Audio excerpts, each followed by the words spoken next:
Від романтичної Ак'яки ми прямуємо до озера Кьоджіїс, поблизу якого розташоване місто Дальян з його відомими туристичними об'єктами, скельними лікійськими похованнями та руїнами міста Каун.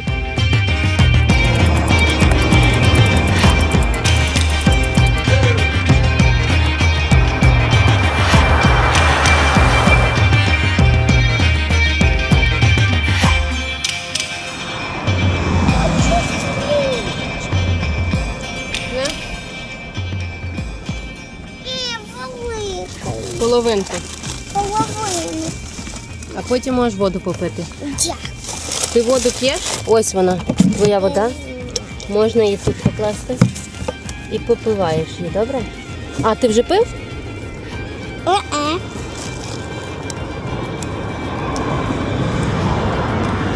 Як тобі тут їдеться, Марко? Не дуже добре? Класно?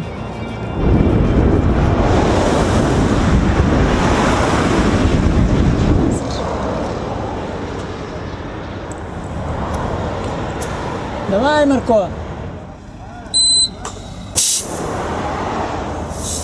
Супер, супер! Ще? Ні, досить. Добре. Довгий і нудний підйом на початку незабаром перейшов у пологий спуск, який склав більшу частину шляху до озера. Марик! Пішли подивишся, там великі гори і там сніг. Ого, справді. Найвища вершина попереду вкрита снігом. Ну, я на мапі бачила, що тут попереду нас будуть якісь гори високі. Одна показувала гора там понад 2000, інші гори понад 4000. Я не думаю, що ця гора 4000, але понад 2, десь така як Говерла точно. І там на піку сніг. Ми тут майже на короткі рукава, а там сніг. Марик просто не крутить педалі велосипеда і каже, що йому холодно в кріслі. Це він зараз вирішив пересісти в крісло. То я йому даю дощовик, він не продуває вітер, і на голову капюшончик. Опа!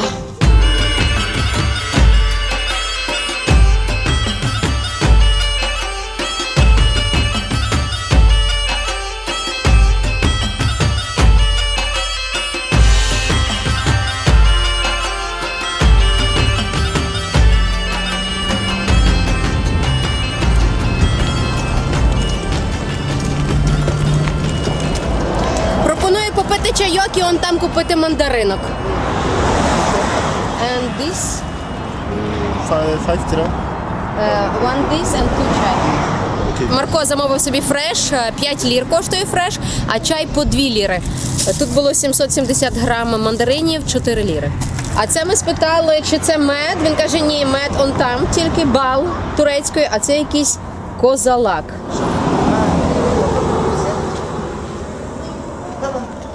Класно, що в таких от стояночках придорожніх, торгівельних можна купити чайку, взяти фруктів і просто відпочити.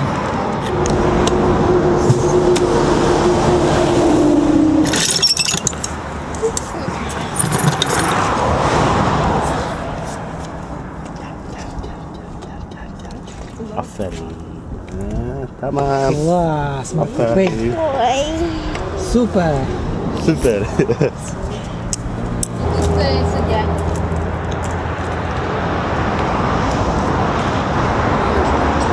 Така дуже колоритна лежанка, а в тій другій будці вона вся закрита, і там стоять там ліжко, речі якісь, я думаю, вони там живуть. І гамак навіть є. Прикольно.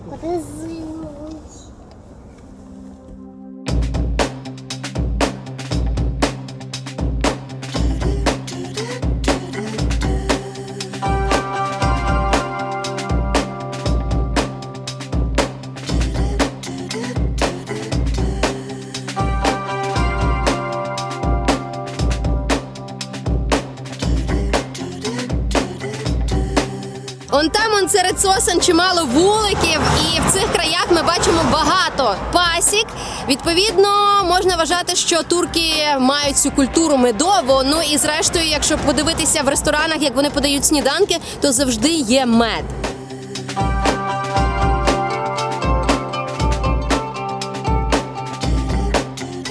Незабаром ми з'їжджаємо з траси на спокійну сільську дорогу з тих, які любимо найбільше. Тут користуємося можливістю придбати домашню продукцію місцевих селян. Дивися, є аджика домашня, є мед і є олія. Я хочу олію взяти оливкову. Давай олію і мед. А цю аджичку. Олів? Ага. How much?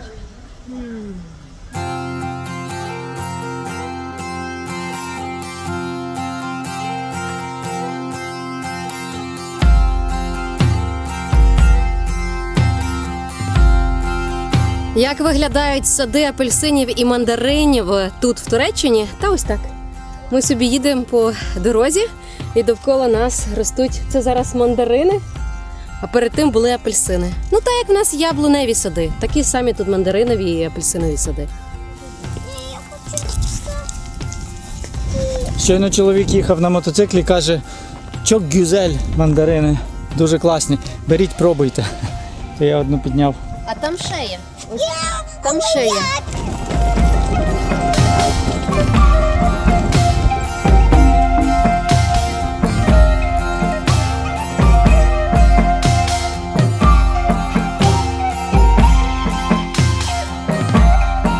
Заїхали на якусь таку дорогу, де взагалі немає асфальту, але довкола нас сади апельсинів та мандаринів.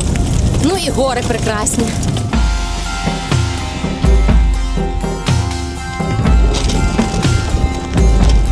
Але мені цей колорит і така безасфальтова дорога навіть більше подобається. Тут немає автомобілів, такий спокій.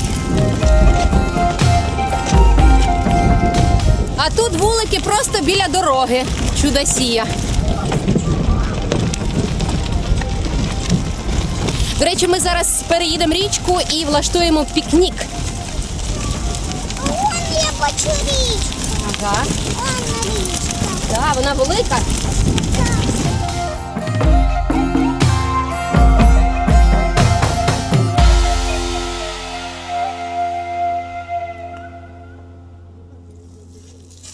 Маслинки ще візьмемо. Маркусечко, візьми маслинки.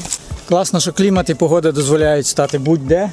І, в принципі, можна знайти такі місця, де буде зручно поїсти. От зараз ми зупинились в такій от бамбуковій будці, яка оточена банановими пальмами, уявляєте?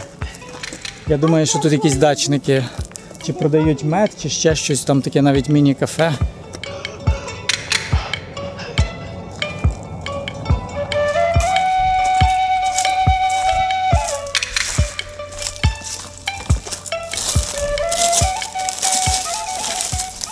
Створюю трохи естетику.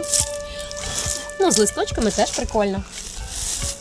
Вранці я зварила яйця, і в нас є варені яйця. Ще в нас є сир, як він називається? Халумі смажений, авокадо. Ось яйка.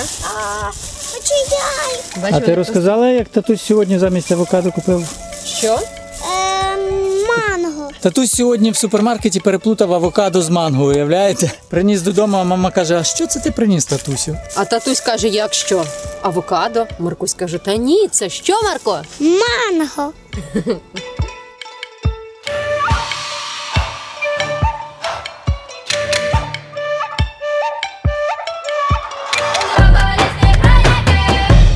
Ще в Ак'яці ми собі задумали, що було б добре сьогодні доїхати до малесенького села Султан'є, яке розташувалося серед гір і Велетенського озера. Назву я точно не вимовлю. Нас попереду 14,5 кілометрів. Здається, небагато, і 2 години до того, коли стане абсолютно темно, але попереду перевал.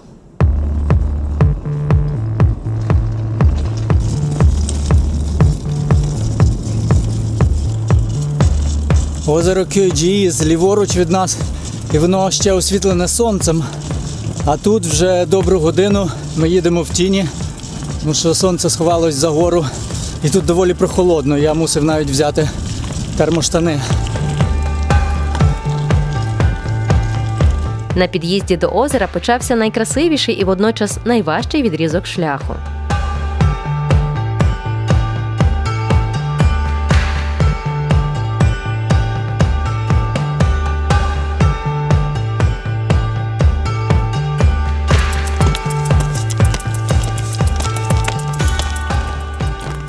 Неймовірно красиве це озеро.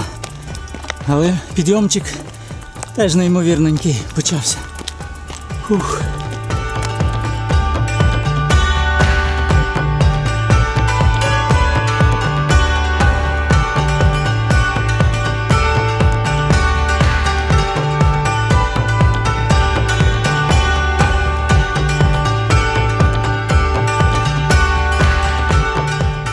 Вже в сутінках ми дісталися селища Султан'є і, проїхавши його, зупинилися на ніч.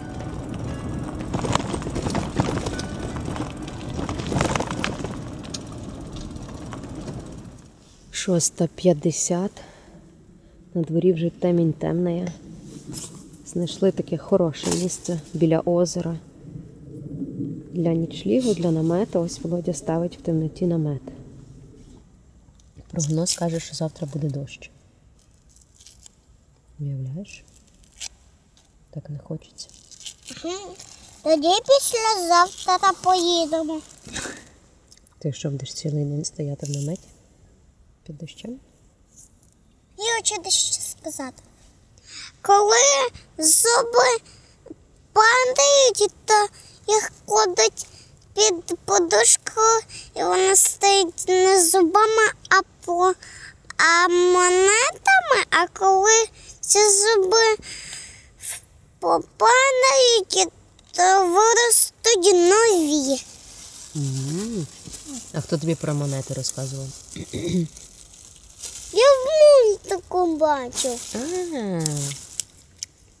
Цікаво.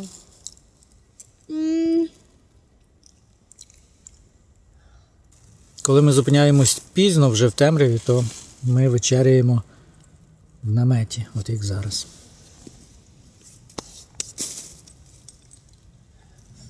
Надзвичайно смачне і дуже просте поєднання – хліб і йогурт.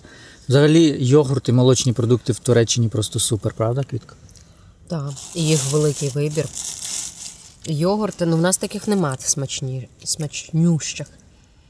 І щоб ви розуміли, йогурт цей абсолютно простий, натуральний, кислий. Тобто не той йогурт там, з фруктами чи зі смаками.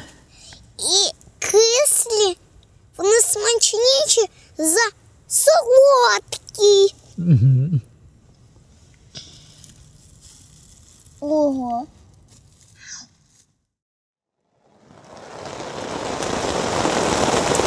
За прогнозом, дощ мав би початися лише сьогодні зранку.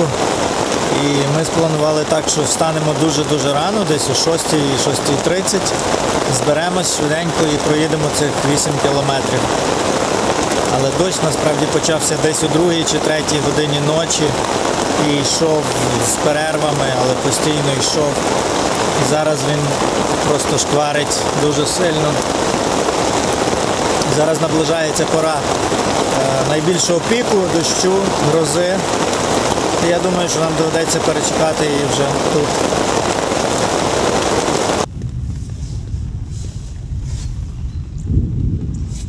Що це означає?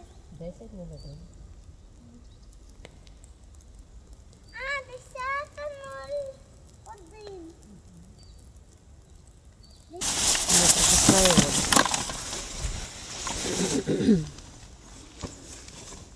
Але тент добре тримає, до речі, воду. Не пропускає всередину. Правда, Марко? Так, але я бачу в наметі є капельки. А крапельки це збоку, по боках потрапляють від бризок. Коли бризкає дощ ось тут, то він вже просто потрапляє на стінки туди. На стінки внутрішнього тенту.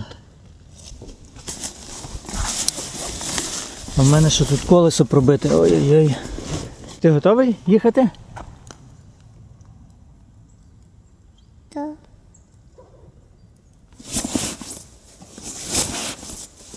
Не прикольно, що нема змоги тут зранку довше побути біля цього озера, політати, можливо, дроном, тому що зараз наче дощу нема, але треба поспішати і їхати далі, хоча б до якогось містечка, в разі чого, щоб мати можливість заховатися.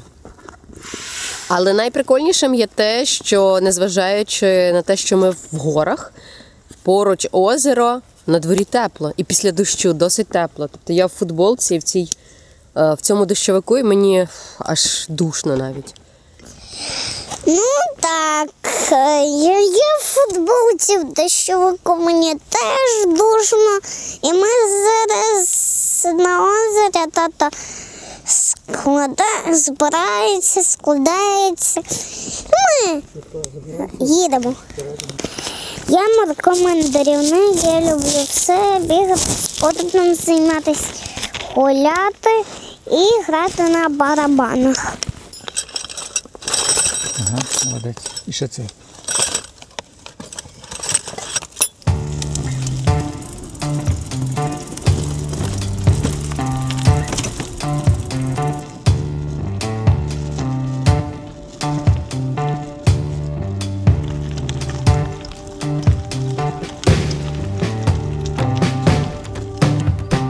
Веселі гірки продовжуються. Але я дуже сподіваюся, що потім буде хороший спуск. Фух.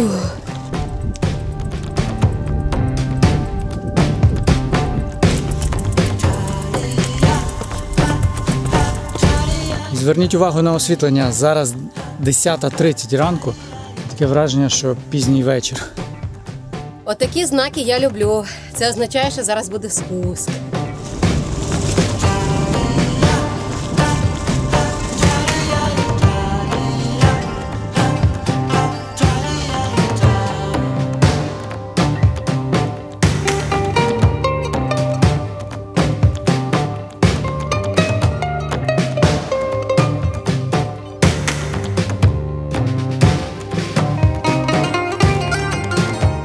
Місто Дальян було на протилежному від нас березі річки Дальян, яка витікає з озера. Хоч річка не широка, але мосту через неї немає. Єдиним способом переправи тут служить пором.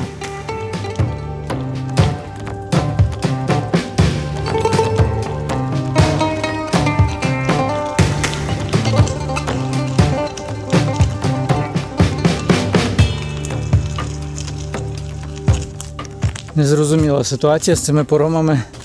Прийшли, таке враження, що тут пустка повна. Лише один кораблик тут стоїть, але там нікого немає, взагалі ніде нікого довкола немає. На протилежному березі стоять багато човників і пором, як я розумію, маленький. Ну, але людей там не видно і не виглядає так, що він працює. Або він лише працює пару разів на день. Погуляєш поки, так? Тато, а давай поміряємося. Де, як? Ну, по зросту. А наскільки ти виріс за ніч? Так. Ну давай. Чик. Ого. А ну, дивись. Ти мені зараз ось так. Чик. По пояс. А вчора ж був ось так. Так. Їду запитати в якихось найближчих людей, якщо їх знайду, бо там якась мечеть була, кілька хат. Але дивно, що тут навіть розкладу немає ніякого, і невідомо, як той фері працює, чи він взагалі плаває.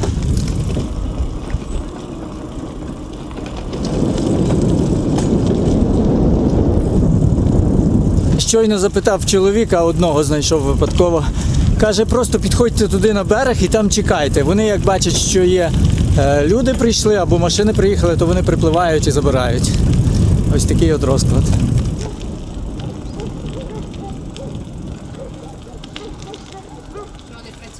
Працює. Сказали чекати тут.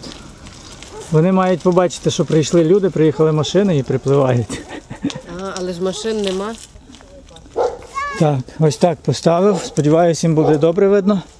Може ще руками їм помахати? Марко хоче хлібчик з арахісової пасти. А дивись, в мене ще є гарбузове насіння. Хочеш? Ось таке. Та завтра поїм. А давай трохи. Ну давай, добре, давай трошки.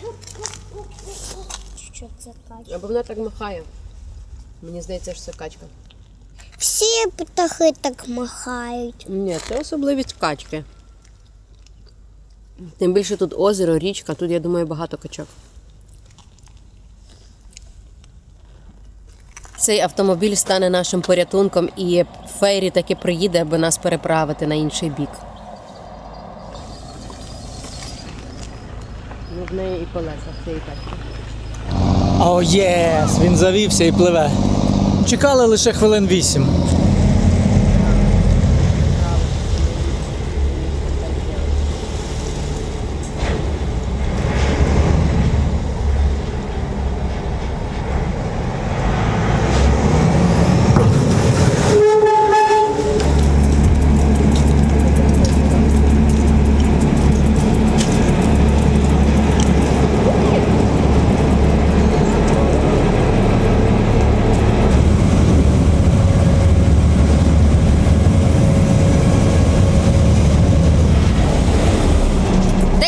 я заплатила за нас двох і велосипеди.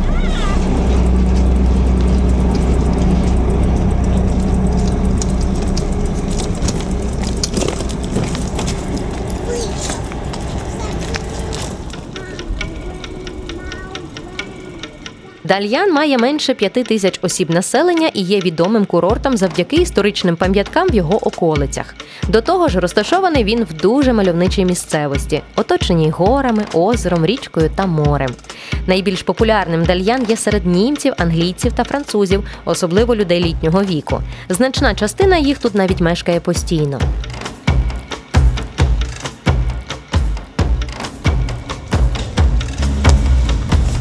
На одну ніч ми зупинилися в недорогому готелі. Тут використали можливість просушити всі наші речі після мокрої ночі в наметі.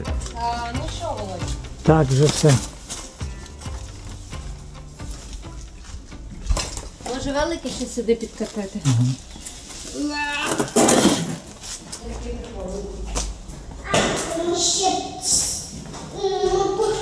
Ми ще повернемось сюди. Fire.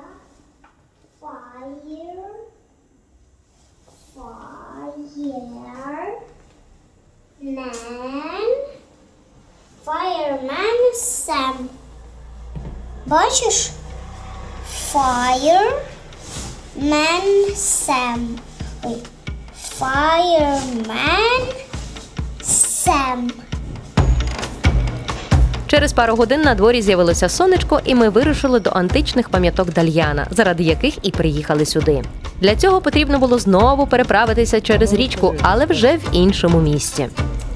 Я спитала в чоловіка, де тут фері, щоб переправитись на той бік. І він каже, ну фері ось там далі, і ви трошки інакше місце допливете, а тут можна маленьким човном. Зараз я покликав свого друга, він пливе, і він вас переправить. А ми кажемо, так у нас велосипед. Та зараз щось придумаємо, почекайте, він зараз пливе до вас.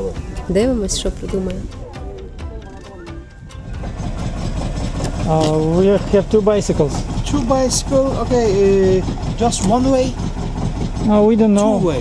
Maybe two. Last boat 6 o'clock.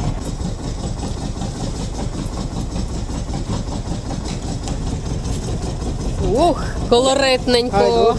Уху-ху-ху.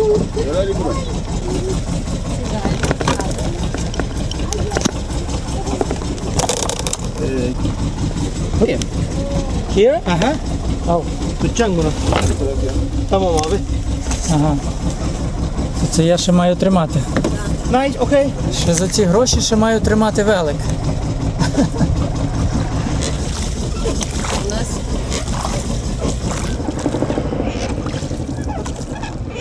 Останній раз ми так плавали в Таїланді на острів Булоне, і тоді ми ще мали з собою трейлери.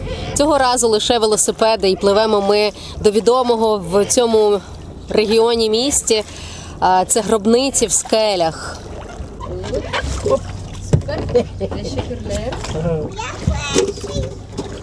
Коштує це 30 лір за всіх у 2 боки. Тобто чоловік сказав, що ви погуляєте, подивитесь, потім приходите сюди, я буду тут і переправлю вас назад.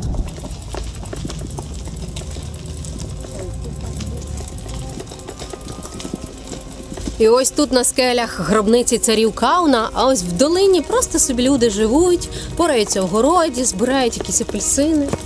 Таке наче нема античної історії.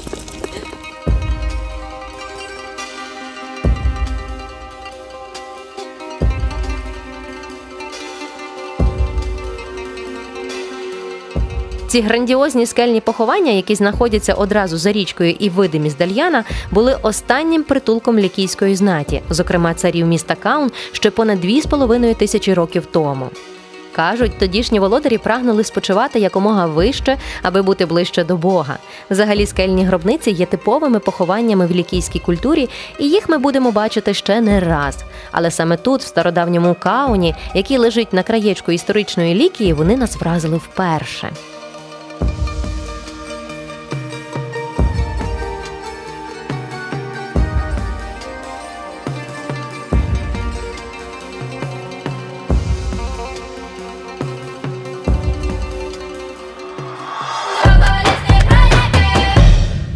А мамин велосипед швидший, ніж твій.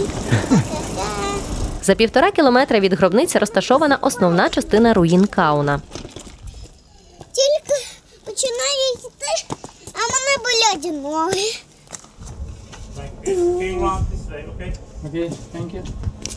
Запитав дядечко, чи ми маємо хас-код. Ми кажемо, не маємо. Ну добре, давайте я вам продам квиток. Велосипеди лишаємось тут. Сказав безпечно. Квитки скільки коштують? По 14. Дитина безкоштовна.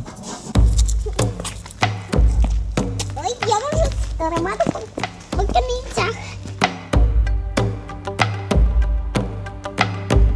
Хоч це місто лежало в межах тодішньої Карії, на межі з Лікією і в різні періоди перебувало в складі обох держав, однак вважається, що каунці були окремим невеликим народом.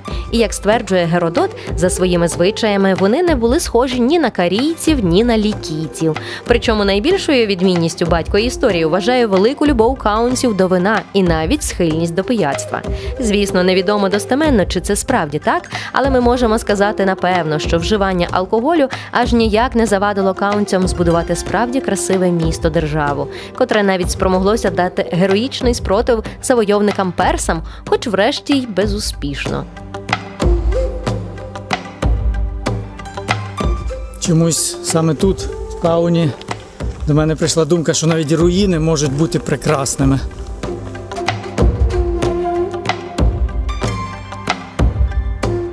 Але я не розумію. Це просто велетенське місто. Такого над пагорбом, вгорі, в долині. Що он там на горі щось є, ми зараз туди підемо. А тут просто якась казкова магія.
Я шукаю довкола цього каміння ось такі палички. Для чого?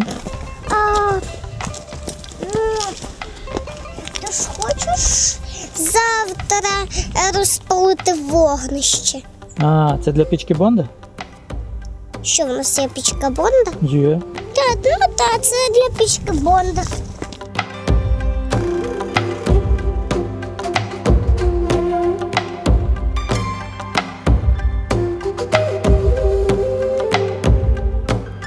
Є тут і християнський храм вже з пізнішої епохи.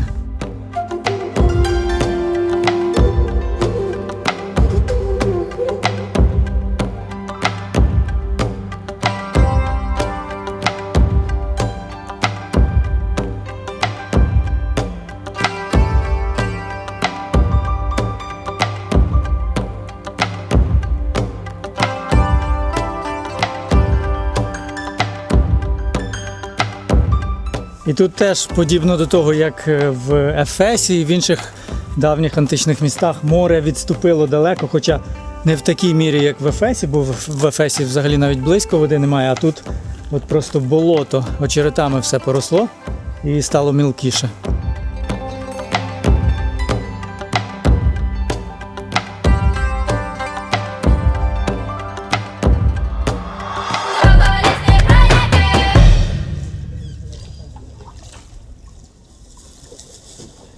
Тут старий берег.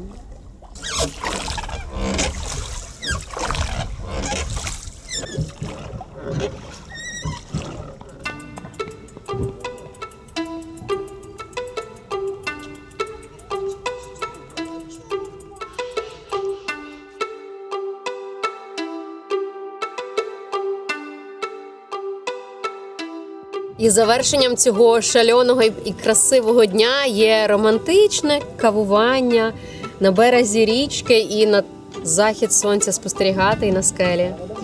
Чому такий був дивно складний і прекрасний день? Тому що ранок і ніч у нас почалася з дощем. Десь до 10-ї ранку ми не могли навіть вилізти з намету, бо падав дощ, була сильна гроза. І реально я навіть перелякалася, бо блискало і гриміло, дуже-дуже страшно було. Потім випогодилося і ми рушили сюди. На щастя, вже більше дощ не падав, навпаки, подивіться, розпогодилося. Класна погода. І ми ще побували в античних місцинах, правда. Марко вибрав собі дуже корисний перекус, мікс горішків. Дюзель? Я теж перелякався. Сьогодні оці гробниці царів Кауна на мене справило таке якесь дуже глобальне переживання і відчуття.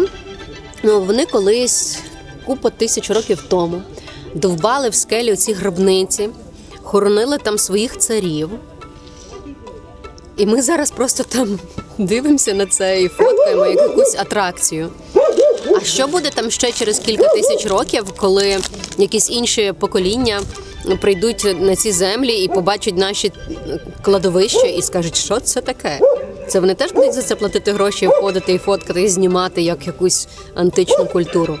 Але сучасні цвинтарі, кладовища не такі от величні, як оці гробниці. Це просто якийсь меджик. А які твої улюблені горіхи? Звісно, всі. Всі? А які тут є горіхи? Назви мені. Наостанок, цей єдиний вечір у Дальяні, ми покаталися його спокійними і затишними вуличками.